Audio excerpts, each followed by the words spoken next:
Ah bah ça y est, on est en direct, ça vient de commencer, vous êtes déjà 30 à être avec nous. Je vous rappelle que l'émission elle va bien commencer dans 3 minutes, mais en attendant, je vais rejoindre notre invité du jour. On va aller tout de suite en loge maquillage. Et puis notre invité du jour, c'est Vincent Ruffly. Salut Vincent. Ça va, la forme depuis hier, t'as récupéré? Ouais, ça va, doucement, mais ça va. Et justement, qu'est-ce qu'on fait un lendemain de match comme ça, surtout un gros match, ça se passe comment la journée? Bon, le matin, on essaye de dormir un peu.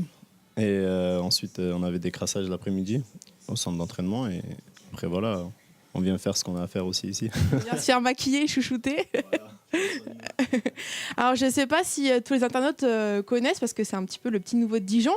Est-ce que tu peux nous expliquer ton parcours jusqu'ici? Jusqu'ici, c'était facile. J'étais en Suisse, en fait. Donc, voilà, j'étais à Servette de Genève d'abord. Ensuite, à Sion. Et maintenant, je suis ici, donc tout va bien. Et c'est quoi la différence entre la Suisse et la France au niveau du foot? Bon, après, c'est un peu plus physique, le niveau est un peu plus élevé, mais bon, en Suisse, ça joue aussi quand même pas mal. Il y a des bonnes équipes, donc c'est vrai que ça se ressemble un peu quand même. Et pourquoi tu as choisi Dijon alors? Parce qu'il y en a plein des clubs en France. Pour la moutarde, on m'a dit. Ils font de la bonne moutarde. Non, après, c'était un choix pour des raisons aussi familiales, pour être proche de ma famille qui habite à Genève aussi.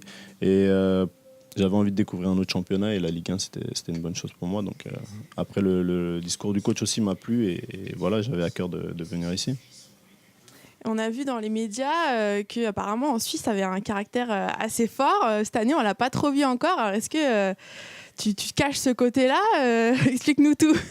Non, je me suis calmé, on va dire. Je me suis assagi un peu avec les années. C'est normal, on prend de la bouteille, on va dire. Donc, on essaie de corriger les erreurs. Alors, je ne sais pas si vous êtes 49 à être déjà avec nous. Je ne vois pas de commentaires. En tout cas, n'hésitez pas à poser toutes vos questions parce que dans très peu de temps, il sera sur le plateau là et puis il répondra à toutes vos questions, Vincent. Donc, n'hésitez pas à nous rejoindre. Il est prêt à répondre à tout. Apparemment, il parle même de moutarde, enfin, de tout, quoi. Avant d'aller sur le plateau, un petit mot sur le prochain match à venir. Ça va être un match difficile parce qu'on va se déplacer à Caen. Après, on a à cœur de prendre les 3 points parce que c'est important pour la fin du premier tour. Et on verra, on va voir comment ça se passe, mais on a à cœur de bien faire les choses. Et on sait que les internautes, ils aiment bien avoir des petits pronostics de notre invité. Tu pronostiques quoi pour le prochain match? 2-0. 2-0 pour nous. Et après, on rentre avec les 3 points et on passe un bon week-end. Tu nous parlais de la moutarde tout à l'heure. À Dijon, il y a quoi que tu aimes bien sinon à Dijon? Parce que tu connaissais la ville déjà avant? Non, pas du tout. Non, après, la ville me plaît. Elle est assez jolie, assez grande aussi. Donc après, ça me va. Moi, je suis en train de découvrir parce que c'est vrai que j'ai pas trop le temps de visiter vraiment. Mais on m'a dit que c'est une belle ville, donc je prendrai le temps. Bon, ça y est, on va aller sur le plateau. Allez, on y va, en route. En tout cas, vous qui êtes derrière votre ordinateur, n'hésitez pas à commenter la vidéo parce que tout à l'heure, Vincent va répondre à toutes vos questions.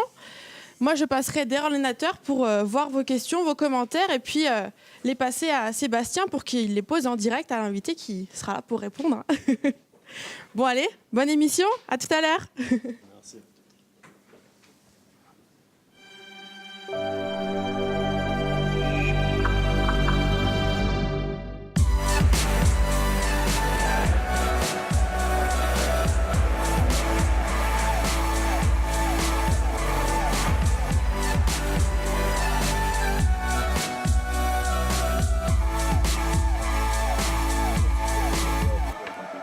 20h sur Facebook comme chaque mercredi, c'est l'heure de DFCO et débat. On va parler ensemble pendant 20 minutes de l'actualité du club dijonnais incroyable. Le DFCO a résisté hier soir à l'attaque monégasque. On va bien sûr en parler entre autres avec notre invité Vincent Ruffly. Salut Vincent.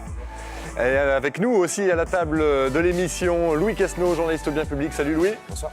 Et puis vous le savez, priorité aux internautes. Vous êtes les présidents du débat finalement sur notre plateau avec Sébastien Kérou. Salut Seb. Est-ce qu'il y a déjà des questions? Bonsoir Théo, bonsoir Vincent. Alors effectivement, déjà sur Internet, on a quelques internautes qui nous ont rejoints. Il y a Christina Bezedache qui est une habituée, on la salue. Il y a Clara Lapoule également. Il y a Christopher Rouillant qui nous dit qu'il ne pourra pas nous regarder ce soir à cause de la Ligue 1. Et oui, parce qu'il y a des matchs en cours actuellement. Et Christopher qui nous pose quand même malgré tout une question, qui vous pose une question, Vincent. D'où vient cette coupe de cheveux ? Quelle inspiration? Non, c'était une erreur de parcours, on va dire, mais après, ouais, je voulais changer un peu, mettre un peu de folie dans, dans ma coiffure. Allez, on va embrayer sur le match d'hier, forcément. Et puis il y a Arnaud aussi, voilà, qui nous dit bravo pour hier soir. Ah oui, voilà, quand même. Ouais, merci, Alors n'hésitez pas, hein, les internautes, à nous poser des questions sur ce match contre Monaco, parce que c'est vrai qu'on craignait un peu le pire, hein, Vincent. Peut-être que vous, c'était pas le cas, mais on avait vu ce que ça avait donné contre Nancy, contre Metz, 13 buts marqués contre les deux autres promus. Et hier, match nul. C'était la bonne surprise pour vous aussi. Vous avez abordé ce match dans quel état d'esprit? Non, c'est sûr. Après, le coach nous avait briefé sur le fait qu'on devait le prendre comme un match de Coupe de France. Et je pense qu'il a eu raison, parce que c'est un match qu'on n'avait rien à perdre, en fait. Donc, on est allé sur le terrain en donnant le meilleur de nous-mêmes. Et ça a payé. Donc, on est très heureux. Il y a Kriko, le Krakou, qui nous dit on a eu très peur. Ouais, nous aussi. Mais après, voilà, sur le terrain, on a réussi à proposer du beau jeu et répondre présent, donc c'était une bonne chose. Louis, on a eu le sentiment que Dijon n'a pas eu peur dans ce match-là. On sait qu'il y a le risque de respecter un peu trop les gros adversaires. Franchement, hier soir, ça se tenait, quoi. Oui, il y a eu l'entame, on a senti que le DFCO avait beaucoup de respect pour Monaco, mais petit à petit, ils se sont lâchés et ils ont mis leur jeu en place et surtout, ils ont respecté les consignes de leur entraîneur, ce qui n'avait pas été trop le cas ces dernières semaines. Ils ont eu un bloc très compact, avec beaucoup d'explosivité, et l'entrée de Loïs Diony a fait un bien fou à cette équipe aussi. Est-ce que, Vincent, sur le terrain, vous avez pensé que Monaco a pu vous prendre de haut après le premier but, assez rapide dans le premier quart d'heure, fin de premier quart d'heure? Non, je pense pas, mais je pense qu'ils ont plus été surpris par ce qu'on leur a proposé, comment on les a embêtés pour jouer, quoi. Parce que c'est vrai qu'on a fait du pressing assez haut et on les a empêchés un peu de poser leur jeu, et c'est ça qui nous a donné cette force-là. Et puis bien sûr, il y a Benoît Billot qui nous pose une question. Vincent, est-ce que tu vas t'entraîner devant le but désormais? Ça taille. Ah, il faut pas oublier que je suis défenseur, donc après. On va rappeler qu'il y a eu deux belles occasions du coup c'est vrai que de but. J'aurais pu marquer, mais bon, après c'est le foot, hein, on va travailler, on va corriger le tir, on va dire. C'était en fin de première mi-temps, cette première occasion. Tu t'es retrouvé finalement assez proche du but de Subasic. La frappe est légèrement trop croisée, ça passe pas loin. Ouais, c'est comme ça. Il y a Kevin en fait qui nous demande, Vincent, tu étais bien dans cette position hier vraiment, et toi comment tu te sentais justement? Non, je pense que c'était une bonne chose, une bonne position pour moi, parce que c'est vrai que j'aime bien apporter offensivement et ça me permet d'avoir plus de liberté sur le plan offensif, parce que quand on joue à 3 derrière, ça laisse un peu plus de place pour nous d'attaquer, on va dire, les latéraux, et c'est vrai que c'est une bonne chose. En tout cas, les internautes sont très fiers de vous, puisqu'il y a Rémi qui nous dit tu m'as fait rêver hier, toi et toute l'équipe, bravo. Voilà. C'est gentil, merci. Louis, justement, sur le positionnement de Vincent, il a joué très haut, notamment en deuxième mi-temps. On le voyait plus sur la partie adverse qu'en défense, finalement. En deuxième mi-temps, déjà, Monaco a peu attaqué, finalement. Et Vincent, il est polyvalent. Il est capable de jouer au milieu aussi. C'est aussi pour ça que le DFCO l'a recruté, parce qu'il peut jouer sur les deux postes latéraux, plus sur les milieux. Et effectivement, même en première mi-temps, il a beaucoup apporté sur son côté droit. C'est ce qui a été demandé aux deux latéraux dijonnais, je pense, par le coach hier soir. Ouais, c'est ça. Donc après, voilà, on essaie de faire ce qui est le mieux sur le terrain et ce que le coach nous demande de faire, et après on essaye. Hier, ça a bien marché, donc on est content. On a vu aussi que tu pouvais jouer sur les deux côtés depuis le début de la saison. C'est ce côté couteau suisse qui a plu au DFCO. Ouais, c'est sûr. Non, après, voilà, j'ai l'habitude de jouer où le coach me dit, et après je m'adapte à ça. Donc je pense que c'est un plus pour moi et ça me fait du bien aussi. Il y a Alexandre Robert qui nous demande comment tu te sens actuellement avec les joueurs. Non, bien, franchement, l'intégration dans l'équipe était vraiment facile, on va dire. Je pense que tous les joueurs qui sont arrivés, ils ont été vraiment vite intégrés, et je pense que l'équipe est très solidaire, et franchement, c'est important, surtout quand une équipe veut jouer le maintien ou quoi. On voit hier, par exemple, les joueurs qui avaient... Normalement, des fois, il y en avait qui n'étaient pas titulaires, ils ont fait un énorme match et tout, donc je pense que c'est une bonne chose. Toi qui découvres cette Ligue 1, hein, tu étais dans le championnat de Suisse avec le Servette de Genève et puis le FC Sion. Qu'est-ce qui change dans le jeu par rapport à ce que tu as connu? Non, après, bon, comme je le dis tout le temps, mais c'est vrai que c'est un peu physiquement, ça change un peu plus. Les duels sont un peu plus costauds. Et après, ça dépend. Certaines équipes sont un peu plus, on va dire, fortes techniquement, c'est sûr. Mais après, en Suisse, il y a beaucoup de bonnes équipes aussi, comme Bâle, Zurich, Young Boys. Donc après, ça revient un peu au même, c'est vrai. Mais après, ouais, plus le côté physique, on va dire. Ça faisait qu'un an hein, avec le FC Sion. L'envie de découvrir le championnat français, c'était depuis longtemps ou... Ouais, non. À Sion, j'ai fait 3 ans quand même. Ah oui, pardon. Mais non, pas de souci. Et après, le fait est que j'avais joué déjà 8 ans en Suisse. Et on va dire, le championnat est petit, il n'y a que 10 équipes. Donc c'est vrai que voir un autre championnat, une autre culture, c'était une envie pour ma carrière. Et puis ça, j'ai eu la possibilité de venir ici, donc j'ai pas hésité. Un besoin de changer d'air un peu. Voilà, exactement. Alors avant ce match contre Monaco, il y a eu un match contre Bordeaux. C'était un peu la déception, la douche froide. Vous êtes passé d'un extrême à l'autre finalement en peu de temps. Cette défaite à Bordeaux qui s'est vraiment jouée dans les toutes dernières minutes en encaissant ces 2 buts, est-ce qu'elle a marqué le groupe ou est-ce que ce match d'hier l'a effacé déjà? Bon, je pense qu'on a su réagir. C'est vrai que ce match-là à Bordeaux était vraiment resté en travers de la gorge. Mais bon, on a su réagir très vite et je pense que on va dire que c'est derrière nous maintenant. N'hésitez pas à poser vos questions là-dessus. Par rapport à ça, il y a Cyril Delsart qui nous demande si le groupe a eu peur de perdre dans les dernières minutes contre Monaco comme contre Bordeaux, justement. Est-ce qu'il y a eu cette peur? Oui, je pense quand même. On va dire qu'on y pense quand même. Moi, j'étais sur le banc à ce moment-là. Je me suis dit, j'espère pas qu'on va prendre un but comme on va dire comme d'habitude. Mais ouais, non, c'est sûr. Et on a réussi à tenir, donc ça fait du bien. Mais ça peut relever du traumatisme un peu ça, Louis, les fins de match comme ça où le doute s'installe parce qu'on a tellement vu des scénarios s'inverser à ce moment-là. Ouais, je crois que celui de Bordeaux est vraiment le plus cruel parce que les autres matchs où le DFCO a été rejoint, comme contre Guingamp méritait finalement sur le match de revenir. Mais le DFCO sait faire le coup aussi dans l'autre sens. Ça a été le cas contre Montpellier, ça a été le cas contre Lorient, ça a encore été le cas hier soir. De toute façon, les fins de match à Dijon, il se passe toujours quelque chose. Mais un traumatisme, ça fait quand même 8 points en moins par rapport à ce qu'ils auraient pu avoir. Et il faut rectifier le tir en fin de match très rapidement. Il y a Lauriane qui commande justement ce match contre Monaco. Lauriane qui nous dit que la défense a fait vraiment un gros match hier soir et que si Baptiste Renet n'avait pas fait une faute de main dans la surface, Monaco ne marquait pas de but.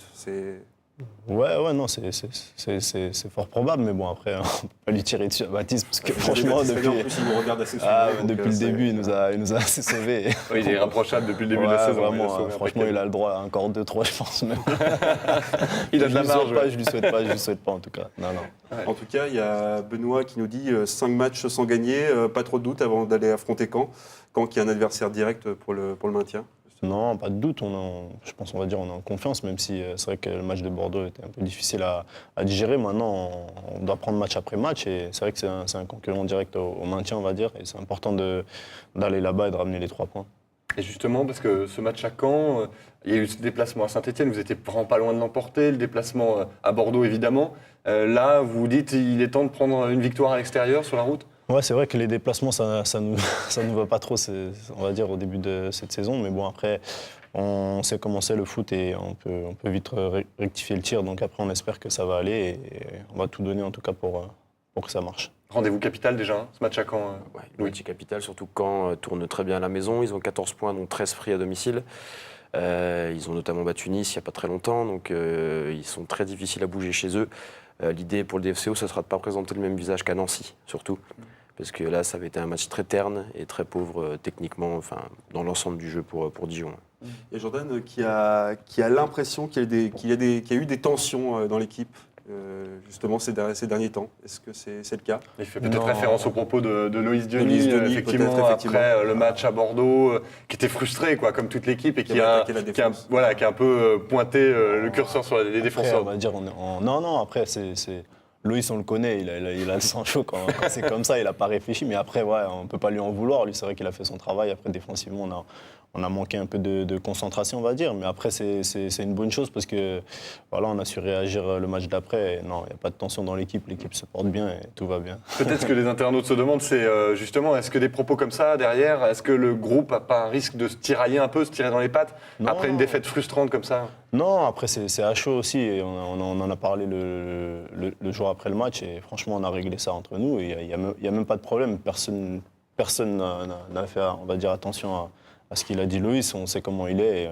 personne ne lui en veut, quoi. Ouais, Louis, c'était quand même une bonne chose de prendre un point presque inespéré hier soir, sur le papier. En tout cas, on ne pensait pas forcément que Dijon prendrait un point hier et passer à autre chose. Bah, évidemment, après ce que Monaco montrait ces dernières semaines, après la victoire de Monaco à Metz, la victoire contre Nancy, tout le monde voyait effectivement Dijon prendre le bouillon. On ne va pas se le cacher. La question, c'est pas de savoir si Monaco allait gagner, bien évidemment, mais c'était combien Monaco allait gagner. C'est vrai. C'était plutôt C'est vrai que c'était un peu la qu'on question. voyait. Force est de constater qu'ils ont démontré qu'ils pouvaient lutter avec les gros. Ils l'ont fait contre Lyon. Bordeaux, c'est une très belle équipe. Ils l'ont fait aussi à Bordeaux. Maintenant, il va falloir aller chercher des points à l'extérieur et chez les concurrents directs pour le maintien.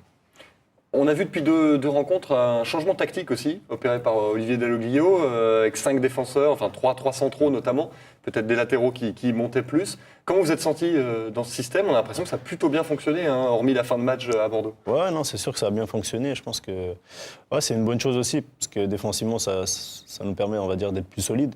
Et offensivement aussi, ça nous permet aussi de bien jouer. Et ça se passe plutôt bien depuis ces 2 premiers matchs. Et on espère continuer, parce que c'est vrai que c'est que le début. On n'a pas beaucoup travaillé ça, on va dire, à l'entraînement. On n'a pas eu trop le temps aussi. Mais pour l'instant, ça se passe bien. On espère que ça va continuer. Qu'est-ce que vous en avez pensé, vous, les internautes, de ce système de jeu, hein, qui était inhabituel pour Dijon? N'hésitez pas à poser votre question. En tout cas, il y a une question de Jimmy, et j'ai eu une autre question tout à l'heure qui allait dans le même sens de Cyril, peut-être. Comment ressens-tu la concurrence sur ton côté, en fait? Bon, sur mes 2 côtés, on va dire. Non, après, non, la concurrence, elle est saine. Il en faut, hein, quand on est joueur de football. Et on doit vivre avec ça. Et je pense que tout se passe bien entre Fouad Chafik et moi. Il n'y a pas de problème. Et chacun donne le meilleur quand il doit jouer. Et après, c'est le coach qui prend ses décisions. Et après, on les respecte et on fait avec. Et en plus, Quentin Bernard, qui n'est pas titulaire habituellement, a fait un très bon match hier sur son côté. Il a été salué même un peu par tout le monde, Louis. Ouais, ça a été un des meilleurs hier sur le terrain. De toute façon, il faut que tous les postes soient doublés, c'est inévitable. La saison, elle sera faite de haut, de bas, avec des méformes. Fouad Chafik a eu des difficultés à un certain moment. Vincent a aussi une blessure au genou qui l'a éloigné des terrains pendant un petit moment. Les latéraux fonctionnent plutôt bien. Arnaud Boukamoutou a quand même mis du temps à rentrer dans sa saison à cause de sa blessure. Donc les latéraux sont complets et amèneront beaucoup, surtout dans les différents systèmes où ils sont amenés à jouer. Je crois qu'il y a un spécialiste du foot suisse là, qui nous a rejoint, Eric, qui nous dit « Je t'ai connu plus offensif à Sion, pourquoi tu ne te lâches pas ici ?» Non, je me lâche, mais après, il y a des consignes aussi qui sont à respecter. Et après, c'est un autre niveau aussi. Il faut savoir gérer les choses, d'abord bien défendre et ensuite, après, amener offensivement. Mais après, on verra. On en revient à ça, mais c'est vrai qu'hier, face à Monaco, on t'a senti vraiment tourner vers l'avant, peut-être plus que lors des premiers matchs avec Dijon. Ouais, après, comme je le dis, quand on vient dans un club, on doit d'abord montrer qu'on est là défensivement, parce que c'est ça notre travail à la base. Et après, c'est vrai qu'en 3-5-2, on a plus de possibilités d'aller vers l'avant et on récupère le ballon plus haut aussi, donc après, c'est plus facile à aller vers le but. En tout cas, il y a Kevin Sorniers qui nous dit superbe système de jeu. Ruffly est vraiment bon. Je le suivais en Suisse. Olivier Dalloglio doit vraiment songer à le titulariser car il a un super apport offensif. Ah, il est titulaire souvent, hein, Vincent. Voilà. Mais c'est vrai que ce système a été plutôt une bonne chose. On a senti finalement. On pouvait craindre, hein, que ça ressente le jeu sur le but de Baptiste Renet.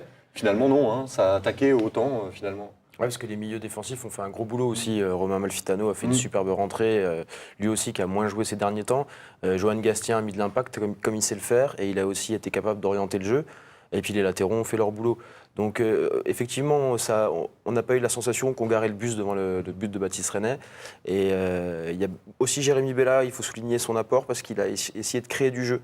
En première mi-temps, la première demi-heure, ça a été vraiment des seuls à essayer d'amener de la technique dans ce milieu qui était un peu en difficulté. Et puis tout a été débloqué avec l'arrivée de Loïs et de Julio Tavares aussi en deuxième mi-temps. Là, on a retrouvé effectivement l'allant qui vous caractérise un peu depuis le début de la saison. Vous avez senti ça aussi pendant le match? Ouais, après Loïs, quand il rentre, c'est vrai qu'il amène sa pointe de vitesse, sa puissance. Et Julio aussi, il arrive à bien garder le ballon de haut but. Et c'était important. On a vu sur le but, je crois, Julio il touche la balle et ça va sur Loïs qui la remet pour Fred. Donc ouais, je pense que c'est changement payant, on va dire, du coach.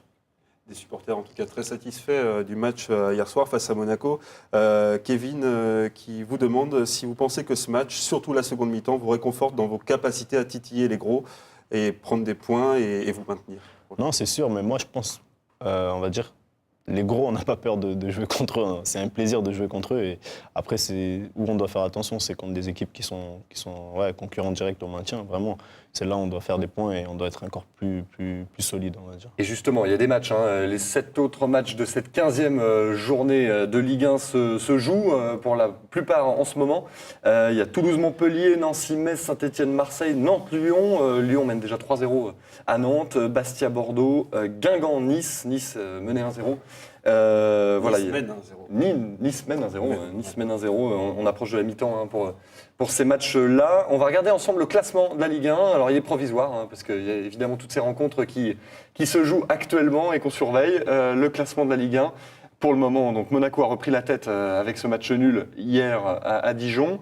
On voit que Toulouse a baissé un petit peu dans ce classement, mais est en train de mener au score, là, donc ça peut peut-être changer. On va regarder la deuxième partie de ce classement de la Ligue 1 qui nous intéresse plus particulièrement, avec Dijon qui reste 14e, 15 points. On voit que 14, 14, 13, 13, 13, tout se tient.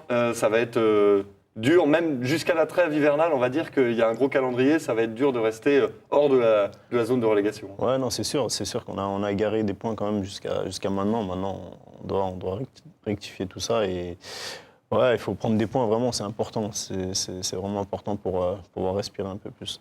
Et on va se projeter sur les prochains matchs. On a parlé du prochain, ça sera à Caen et ça arrive très vite, vendredi soir, pour la 16e journée de Ligue 1. On va regarder les 3 prochains rendez-vous du DFCO en championnat. Alors Caen, et de mémoire, parce que ça va arriver, voilà, Marseille, la réception de Marseille vendredi suivant et le déplacement à Nice.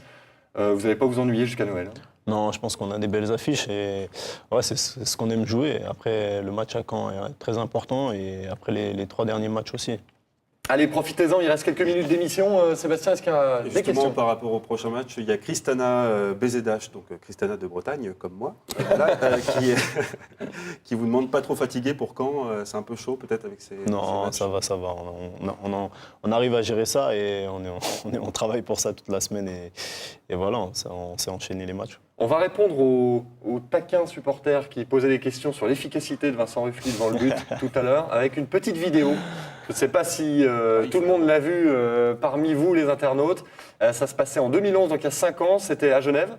Et c'est un but assez remarquable qu'on va regarder ensemble. Un but rarissime qui a fait le buzz hein, sur Internet, sur YouTube, énormément de vues. Voilà, là, Vincent Ruffly a le ballon. Et c'est un gardien un peu trop avancé. Qui se fait sanctionner, voilà. Alors on peut critiquer Vincent hein, sur le match d'hier contre Monaco, mais là il sort un but depuis son camp. C'est un beau souvenir ça quand même. Non, c'était un beau souvenir. Bon, le gardien, je pense qu'il dormait un peu quand même. Mais ouais, c'était plus facile à marquer. Il y avait pas on va dire, j'étais pas sous pression, la balle elle était juste sous mes pieds.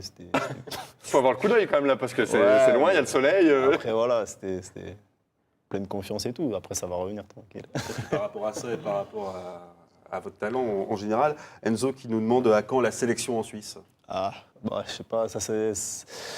Comme je dis, d'abord, le plus important, c'est d'être performant en équipe et dans mon club. Après, c'est vrai que c'est difficile parce qu'en équipe de Suisse, il y a beaucoup de concurrence au poste de latéral droit et même à gauche aussi. Donc après, voilà, c'est le sélectionneur qui fait des choix et après, il faut faire avec. Mais le plus important pour moi, comme je le dis, c'est d'être performant avec mon club. Et les Suisses qui sont toujours présents sur Facebook. Hein. Comment te sens-tu dans la ville à Dijon ? C'est Benoît qui nous pose cette question. Comment te sens-tu dans la ville à Dijon ? La Suisse ne te manque pas trop ? Non, ça se passe bien, tout va bien. Franchement, la ville est vraiment jolie. Et bon, Genève, c'est pas très loin. Donc, quand j'ai 2 jours de congé, j'essaie de rentrer voir la famille. C'est important aussi. Ça a été un critère, hein, même de choix de... Ouais, c'était vraiment une chose qui était importante pour moi. Et je pense que c'est important d'être proche de sa famille aussi. Parce qu'on en a besoin de temps en temps quand ça va pas. Et quand ça va bien aussi, on va dire. Mais c'est vrai que c'est plus facile. Allez, on se quitte avec un petit pronostic. C'est la tradition pour le match à Caen. Ouais, j'ai dit 2-0 avant, donc je continue. 2-0 pour nous.